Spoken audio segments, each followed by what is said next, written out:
Ciao, sono Luca Gottardo. Benvenuti a Sant'Andrà, in questa casa singola con un bello scoperto, il garage, la cantina e un capannone. Nella casa il tetto è stato interamente rifatto con la guaina e sono stati installati i pannelli solari termici con un accumulo di 500 litri. Un bel vantaggio. Attenzione, ho detto casa singola, ma potrebbe tranquillamente essere divisa in più appartamenti, magari 2, piano terra e primo piano, senza contare poi la soffitta, rimanendo comunque dei signori appartamenti davvero grandi, e tra poco scoprirete il perché. Venite perché voglio farvela vedere tutta, partendo da questo portico che crea una bella entrata, oltre che a uno spazio per mangiare fuori nei periodi estivi. E di qua entriamo subito nell'ingresso e guardate quanto vasta è questa casa, da qui si percepisce benissimo. Ma voglio farvi vedere tutte le stanze. Partiamo quindi dalla prima, che potrebbe essere una camera o un ingresso o un ripostiglio, a seconda se lo vediamo come casa singola oppure un appartamento. Di qua abbiamo la prima cucina con soggiorno e una stanzetta che può essere dispensa o anche una lavanderia.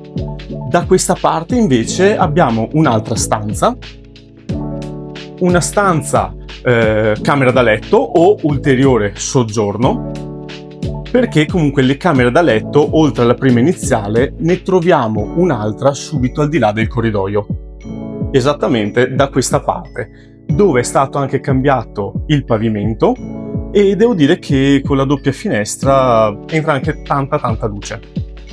Vi faccio notare la seconda entrata. Qui siamo dal lato della strada, mentre prima eravamo dal giardino, e quindi concludiamo questo piano con l'immancabile bagno. Questo bagno ha la doccia e gli attacchi per la lavatrice. Ovviamente dalle scale saliamo al secondo appartamento o comunque al primo piano.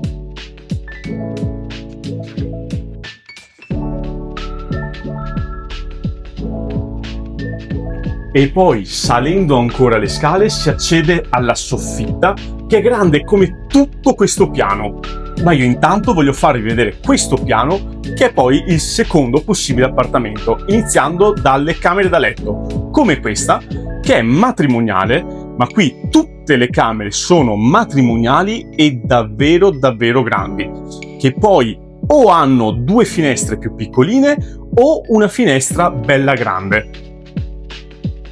Tutte le finestre hanno le zanzariere, cosa molto importante, e dopo queste 3 stanze abbiamo il soggiorno, che in realtà potrebbe essere un'ulteriore camera da letto, ma qui tramite questa porta scorrevole si accede anche un terrazzino, quindi è bello che sia comunque un soggiorno.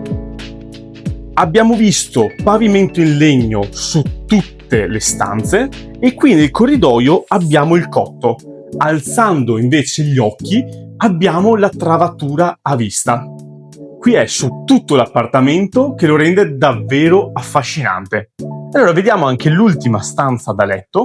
Questa è la più grande, quella diciamo padronale, e di qua troviamo il bagno a questo piano con la vasca.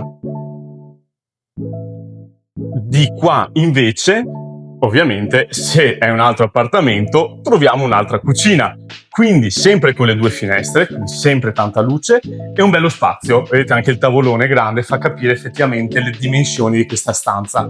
Ma non è finita qui. Da questa parte troviamo un'altra stanza che è, volendo, una dispensa. Giusto per ribadire il fatto che la casa è davvero tanto grande.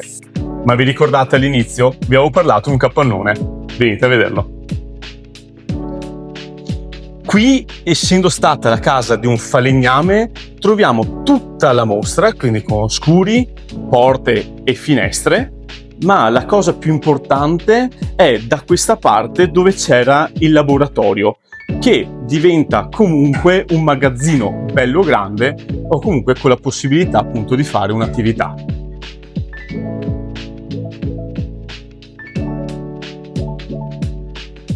abbiamo quasi finito.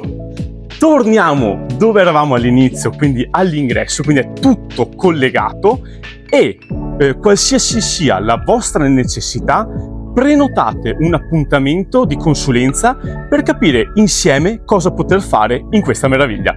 Ciao!